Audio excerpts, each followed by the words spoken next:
വെറും 3 കൂട്ടുകാരന്മാരെ മാത്രമേ നിന്റെ ഖബറിനകത്ത് നിനക്ക് കൊണ്ടുപോകാൻ പറ്റൂന്ന് അല്ലാഹുവിന്റെ റസൂൽ സല്ലല്ലാഹു അലൈഹി വസല്ലം പറഞ്ഞുതരാം. അല്ലാഹുവിന്റെ റസൂൽ പറയും, അല്ലാഹുവിന്റെ റസൂൽ നമ്മളോട് പറഞ്ഞു തരികയാ, ഇദാ മാതൽ ഇൻസാൻ ഇൻഖത അമലുഹു ഇല്ലാ മിൻ സലാസ്.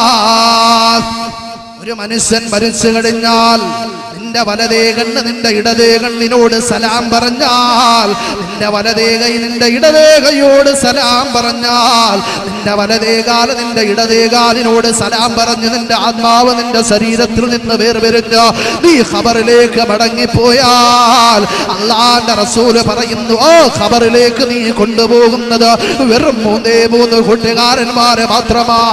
നീ സമ്പാദിച്ച് ബാങ്ക് ബാലൻസ് ആക്കി വെച്ച നിന്റെ സമ്പത്ത് എവിടെയില്ല, നീ ഉണ്ടാക്കി വെച്ച നിന്റെ മണിസൗധങ്ങൾ എവിടെയില്ല, നീ വാങ്ങിച്ചു കൂട്ടിയ നിന്റെ വില കൂടിയ വാഹനങ്ങൾ എവിടെയില്ല, നിന്റെ ഭാര്യയില്ല, നിന്റെ മക്കളില്ല, നിന്റെ കുടുംബക്കാരില്ല, നിന്റെ കൂട്ടുകാരന്മാരില്ല. ഒരുപാട് തെറ്റുകൾ ചെയ്യുന്നതിന് വേണ്ടി നിന്നെ കൊണ്ടുപോയ നിന്റെ പ്രിയപ്പെട്ട കൂട്ടുകാരൻ, എന്റെ പ്രിയമുള്ള ചെറുപ്പക്കാരാ, നിന്റെ ഖബറിനകത്ത് കടന്നു വരില്ലടാ. നിന്റെ ഖബറിലേക്ക് കടന്നു വരുന്നത് വെറും 3 കൂട്ടുകാരന്മാര് മാത്രമാണെന്ന് അല്ലാഹുവിന്റെ റസൂൽ നമ്മളോട് പറഞ്ഞു തരികയാ.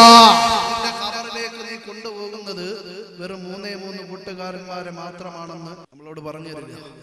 ആ 3 കൂട്ടുകാരന്മാരെ മാത്രം പറഞ്ഞു ഇൻഷാ അല്ലാഹ് പെട്ടെന്ന് നമ്മൾ പിരിയാ. കാരണം നമ്മുടെ പൂവല്ല സഹോദരന്മാരെ നേരം കൊണ്ട് മിസ്കോൾ അടിക്കും, ഒരു ബഹളമായിട്ടിരിക്കുക. അതുകൊണ്ട് പെട്ടെന്ന് പോകണം.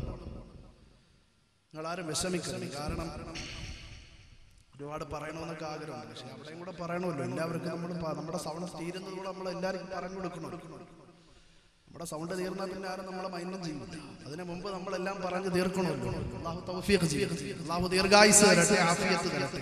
മരിക്കുന്നത് വരെ ദീനിന് വേണ്ടി ശബ്ദിക്കാൻ അല്ലാഹു ഓരോരുത്തർക്കും ഭാഗ്യം നൽകി അനുഗ്രഹിക്കുമാറാകട്ടെ.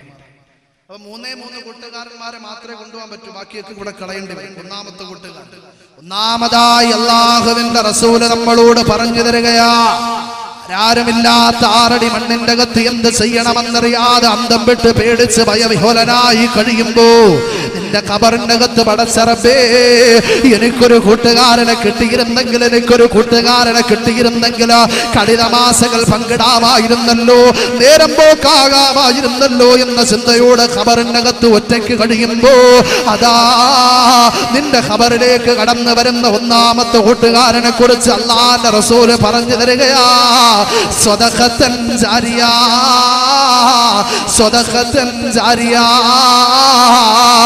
നിന്റെ പള്ളിക്ക് വേണ്ടി നീ കൊടുത്ത നിന്റെ പൈസയുണ്ടല്ലോ, പാവപ്പെട്ടവരെ സഹായിക്കാൻ നീ കൊടുത്ത നിന്റെ പൈസയുണ്ടല്ലോ, അങ്ങനെ ദീനിന് വേണ്ടി എന്തെല്ലാം നല്ല നല്ല സൽക്കർമ്മങ്ങൾ നീ ചെയ്തു കൂട്ടിയോ അത് മുഴുവനും നിന്റെ ഖബറിന്റെ കൂട്ടുകാരനാണ്. വെളിച്ചമാണെന്ന് ഒരിക്കലും കള്ളം പറയാത്ത മദീനയുടെ മണിദീപമേ, മക്കയുടെ പ്രകാശമേ, നബി മുഹമ്മദ് മുസ്തഫ സല്ലല്ലാഹു അലൈഹി വസല്ലമ തങ്ങൾ പറയുന്ന ഒന്നാമത്തെ കൂട്ടുകാരൻ സ്വദഖത്തൻ ജാരിയ, ജാരിയായ സ്വദഖ.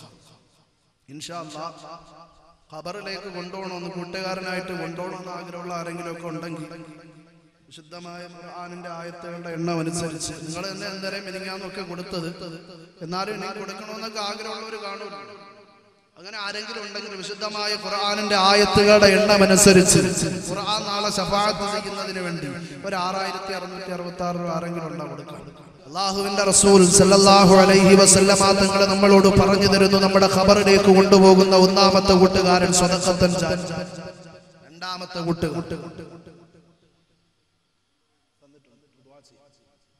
രണ്ടാമത്തെ കൂട്ടുകാരൻ അല്ലാഹുവിന്റെ റസൂൽ സല്ലല്ലാഹു അലൈഹി വസല്ലമ തങ്ങൾ നമ്മളോട് പറഞ്ഞു തരികയാ, ആരുമില്ലാത്ത 6 അടി മണ്ണിന്റെ അകത്ത് എന്ത് ചെയ്യണമെന്നറിയാതെ അന്തം വിട്ട് അന്താളിച്ച് പേടിച്ച് ഭയവിഹ്വലനായി കഴിയുമ്പോ പടച്ച റബ്ബേ,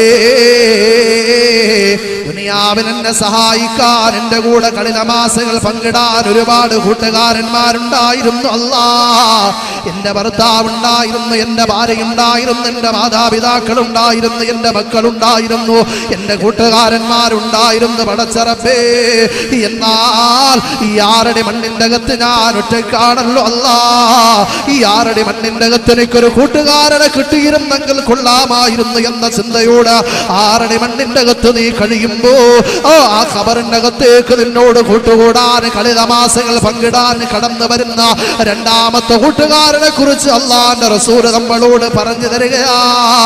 അമലുൻ സാലിഹാ, അമലുൻ സാലിഹാ. നീ അല്ലാഹുവിന് വേണ്ടി നമസ്കരിച്ച നമസ്കാരങ്ങളുണ്ടല്ലോ, നോമ്പുകളുണ്ടല്ലോ, അങ്ങനെ എന്തെല്ലാം നല്ല നല്ല സൽക്കർമ്മങ്ങൾ നിന്റെ ജീവിതത്തിലേക്ക് കടന്നു വന്നുവോ, അതെല്ലാം നിന്റെ ഖബറിന്റെ കൂട്ടുകാരനാണ്, വെളിച്ചമാണെന്ന് ഒരിക്കലും കള്ളം പറയാത്ത മദീനയുടെ മണിദീപമേ, മക്കയുടെ പ്രകാശമേ, നബി മുഹമ്മദ് മുസ്തഫ സല്ലല്ലാഹു അലൈഹി വസല്ലമ തങ്ങൾ പറയുന്ന രണ്ടാമത്തെ കൂട്ടുകാരൻ അമലുൻ സ്വാലിഹുൻ, സ്വാലിഹായ അമൽ.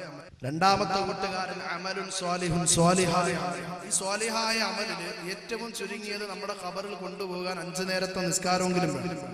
5 നേരത്തെ നിസ്കാരമെങ്കിലും വേണം. നിസ്കാരം ഇല്ലെങ്കിൽ ഒരുപാട് ഗതിക്കേണ്ടി വരും. അല്ലാഹുവിന്റെ റസൂൽ പറഞ്ഞു, ഏത് സംഘടന വേണോ നീ പ്രവർത്തിച്ചു, ഏത് രാഷ്ട്രീയ പാർട്ടിയുടെ കൊടുക്കീഴിൽ ഏത് നേതാവിന്റെ പിറകിൽ വേണോ നിനക്ക് അണിചേരാം, ഇതൊന്നുമല്ല പടച്ചറപ്പ് ചോദിക്കുന്നു. അല്ലാഹുവിന്റെ റസൂൽ പറയുകയാ, ഇന്ന അവ്വലമാ യുഹാസബു ബിൽ അബ്ദു യൗമൽ ഖിയാമത്തി മിൻ അഅമാലിഹി അസ്സലാ. നാളെ ആഖിറത്തിൽ വെച്ച് അല്ലാഹു നിന്നോട് ആദ്യമായി ചോദിക്കുന്നത് 5 നേരത്തെ നമസ്കാരത്തെ കുറിച്ചാ.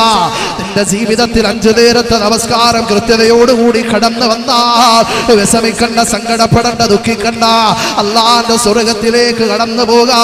അതല്ല നാം നേരെ മറിച്ച് നമസ്കാരം പാഴാക്കിക്കൊണ്ട് ദുനിയാവിൽ ജീവിച്ചവനാണെങ്കിൽ അല്ലാഹുവിന്റെ കത്തിക്കാടുന്ന നരകത്തിലേക്ക് പടച്ചറപ്പ് നമ്മളെ വലിച്ചെറിയുന്നതാ. അല്ലാഹു കാക്കുമാറാകട്ടെ. നിസ്കാരം ഉണ്ടോ സ്വർഗ്ഗത്തിൽ പോവാ, അല്ലെങ്കിൽ വലിയ പാടാ. അതുകൊണ്ടല്ലേ ലോകത്തിന്റെ നായകൻ ഈ ലോകത്തോട് വിട പറയാൻ സമയത്ത് അസ്റഫുൽ ഖൽഖിൻ വഫാത്തിന്റെ നേരത്ത് അർളും സമാവാത്തും പൊട്ടിക്കരഞ്ഞല്ലോ. ആരംഭപ്പൂവിന്റെ ഹാലും നീല കണ്ട് ആലും സഹാബത്തും ദുഃഖിച്ചിരിപ്പല്ലോ. മുത്തായ തങ്ങൾ താളർന്ന് കിടക്കുന്നു, മുത്തുമുൽ ഫാത്തിമ ചാരത്തിരിക്കുന്നു. ഏറ്റം വിഷാദത്താൽ ഉപ്പായെ നോക്കുന്നു, ഏറെ പരിചരിച്ചെല്ലാരും നിൽക്കുന്നു. അല്ലാഹുവിന്റെ റസൂൽ ഈ ലോകത്തോട് വിട പറയാൻ സമയത്ത് ആയിഷ ബീബിയുടെ മടിയിൽ കിടന്നുകൊണ്ട് ലോകത്തിന്റെ നായകൻ പറയുന്നു, ആയിഷ ഇന്നലിൽ മൗതില സക്കറാത്ത്. ആയിഷ, മരണത്തിന് വല്ലാത്ത വേദനയുണ്ട് ആയിഷ, അത് എന്നെ കൊണ്ട് താങ്ങാൻ കഴിയുന്നതിനും അപ്പുറമാണെന്ന്. മരണത്തിന്റെ സമയത്ത് പോലും നമ്മളെ കുറിച്ച് ഓർത്തുകൊണ്ട്, നമുക്ക് വേണ്ടി പ്രാർത്ഥിച്ചുകൊണ്ട്, നമ്മളെ കുറിച്ച് ചിന്തിച്ചുകൊണ്ട് ഈ ലോകത്തോട് വിട പറഞ്ഞ അല്ലാഹുവിന്റെ റസൂൽ അവസാനമായി നമ്മളോട് ചെയ്തിട്ട് പോയ വസിയത്ത് എന്താ? യാ ഉമ്മത്തി ഉസീകും ബിസ്സലാ. അല്ലയോ എന്റെ സമുദായമേ, നിങ്ങളുടെ നമസ്കാരത്തിന്റെ കാര്യത്തിൽ അലംഭാവം കാണിക്കല്ലേ. നമസ്കാരം പാഴാക്കിയാൽ ഒരുപാട് ശിക്ഷകൾ നാളെ ആഖിറത്തിൽ നിങ്ങൾക്ക് വേണ്ടി അല്ലാഹു തയ്യാറാക്കി വെച്ചിട്ടുണ്ടെന്ന് പൊന്നാര നബി തങ്ങൾ നമ്മളോട് പറഞ്ഞു പോയെങ്കിൽ എന്റെ പ്രിയമുള്ളവരെ, നമ്മുടെ ഖബറിന്റെ രണ്ടാമത്തെ കൂട്ടുകാരനായി അല്ലാഹുവിന്റെ മുമ്പിൽ എടുത്ത് കാണിക്കാൻ 5 നേരത്തെ നമസ്കാരമെങ്കിലും നമ്മുടെ ജീവിതത്തിലേക്ക് കടന്നു വരട്ടെ. പടച്ചറപ്പതിന് ഭാഗ്യം നൽകി അനുഗ്രഹിക്കുമാറാകട്ടെ. ഏറ്റവും ചുരുങ്ങിയത് 5 നേരത്തെ നിസ്കാരമെങ്കിലും അത് ചെയ്യാൻ ഭാഗ്യമാകട്ടെ. ഈ മൂന്നാമത്തെ കൂട്ടുകാരൻ ഇവിടെ പറഞ്ഞു നിർത്തുക. മൂന്നാമതായി അല്ലാഹുവിന്റെ റസൂൽ നമ്മളോട് പറഞ്ഞു തരികയാ, ആരുമില്ലാത്ത 6 അടി മണ്ണിന്റെ അകത്ത് എന്ത് ചെയ്യണമെന്നറിയാതെ അന്തം വിട്ട് അന്താളിച്ച് പേടിച്ച് ഭയവിഹ്വലരായി കഴിയുമ്പോ നിന്റെ ഖബറിന്റെ വെളിച്ചമായി, നിന്റെ ഖബറിന്റെ കൂട്ടുകാരനായി, നിന്റെ ഖബറിന്റെ നേരം പോക്കായി നിന്റെ ഖബറിലേക്ക് കടന്നു വരുന്ന മൂന്നാമത്തെ കൂട്ടുകാരൻ വലദുൻ സാലിഹുൻ യദൂലഹു. നിന്റെ ഖബറിന്റെ ചാരത്ത് വന്നു നിന്നുകൊണ്ട് നിന്റെ ഖബറിന്റെ ഓരത്ത് വന്നു നിന്നുകൊണ്ട് പടച്ചറപ്പേ ഇതെന്റെ ഉമ്മയാണ് അല്ലാ, ഇതെന്റെ ഉപ്പയാണ് പടച്ചറപ്പേ, ഇവരുടെ ഖബറുകളെ നീ വിശാലമാക്കണേ അല്ലാ, സ്വർഗീയാരാമമാക്കണേ അല്ലാ, സ്വർഗ പൂങ്കാവനമാക്കണേ അല്ലാ എന്ന് നമ്മുടെ ഖബറിന്റെ ചാരത്ത് വന്നു നിന്നുകൊണ്ട് നമുക്ക് വേണ്ടി ദുആ ചെയ്യുന്ന നമ്മുടെ മക്കളുടെ ദുആ ഇല്ലേ, അത് നമ്മുടെ ഖബറിന്റെ വെളിച്ചമാണ്, കൂട്ടുകാരനാണ്, നേരം പോക്കാണെന്ന് അല്ലാഹുവിന്റെ റസൂൽ നമ്മളോട് പറഞ്ഞു തരികയാ. അതുകൊണ്ട് എന്റെ പ്രിയമുള്ള ഉമ്മമാരെ, പെങ്ങന്മാരെ, സഹോദരിമാരെ, നമ്മുടെ മക്കളെ നമ്മൾ വളർത്തുമ്പോ ദീനിന്റെ ചിട്ടയോടെ വളർത്തി കഴിഞ്ഞാൽ നാളെ നമ്മൾ മരണപ്പെട്ട് ഖബറിനകത്ത് കഴിയുമ്പോ നമ്മുടെ ഖബറിന്റെ ചാരത്ത് വന്നു നിന്നുകൊണ്ട് നമ്മുടെ മകനൊന്ന് പൊട്ടിക്കരഞ്ഞാൽ ആ കരച്ചില് അല്ലാഹുവിന്റെ അടുക്കൽ ഒരുപാട് നന്മയുള്ളതാ. നമ്മുടെ ഖബറിനകത്ത് വെളിച്ചം കിട്ടുന്ന ഏറ്റവും നല്ല സ്വാലിഹത്തായ അമലാണെന്ന് പൊന്നാര നബി തങ്ങൾ നമുക്ക് പറഞ്ഞു തരുമ്പോ എന്റെ പ്രിയമുള്ളവരെ, നമ്മുടെ മക്കളെ സ്വാലിഹീങ്ങളാക്കുക, അതിനുള്ള ഭാഗ്യം അല്ലാഹു നൽകട്ടെ. ആ സ്വാലിഹീങ്ങളായ മക്കളുടെ ദുആ നമ്മുടെ ഖബറിന്റെ കൂട്ടുകാരനാണെന്ന് അല്ലാഹുവിന്റെ റസൂൽ സല്ലല്ലാഹു അലൈഹി വസല്ലം തങ്ങൾ നമ്മളോട് പറഞ്ഞു. നമ്മൾ അറിയണം നമ്മുടെ മക്കളൊക്കെ സ്വാലിഹീങ്ങളാണ്. ഒരുപാട് ചർച്ച ചെയ്യാറുണ്ട്, അതൊക്കെ ചർച്ച ചെയ്താൽ ഒരുപാട് പറയാറുണ്ട്. ഇൻഷാ അല്ലാഹ് ഇനി ഒരു അവസരം വരട്ടെ, അല്ലാഹു അതിന് ഭാഗ്യം നൽകി. ഈ ഒരു അവസരത്തിൽ നമുക്ക് നല്ലതുപോലെ ചർച്ച ചെയ്യാം. ഞാൻ അറിയാതെ കൊടുത്തുപോയതാണ്. അല്ലാഹു നിങ്ങൾ ആരും കുറ്റം പറയരുത്. ഉസ്താദ് ഒരുപാടൊന്നും പറഞ്ഞില്ലല്ലോ, ഉസ്താദ് ഒരുപാടൊന്നും പറഞ്ഞില്ലല്ലോ എന്ന് പറഞ്ഞ് ആരും ആക്ഷേപമോ കുറ്റമോ പറയരുത്. കാരണം നമ്മുടെ ഒരു അവരില്ലായ്മ കൊണ്ട് ചെയ്തു പോയതിന്റെ, അതുകൊണ്ട് ഞാൻ തന്നെ അതിനോട് മാപ്പ് ചോദിക്കുക. ഇൻഷാ അല്ലാഹ് ഇനി ഒരു അവസരം വരുമ്പോൾ നമുക്ക് നല്ലതുപോലെ ചർച്ച ചെയ്യാം. കാണുന്നതെന്നാ പുഞ്ഞാരറോളയിൽ പോകുന്നതെന്നാ ഓമനം വീശുന്ന റൗളാസുവനത്തിൽ ചേരുന്നതെന്നാണ് ഹൃദയം തൂകുന്നതെന്നാണ്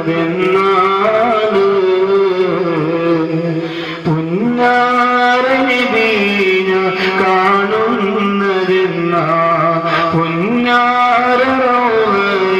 പോകുന്നതെന്നാ ഓമനം വീശുന്ന റൗളാസുവനത്തിൽ ചേരുന്ന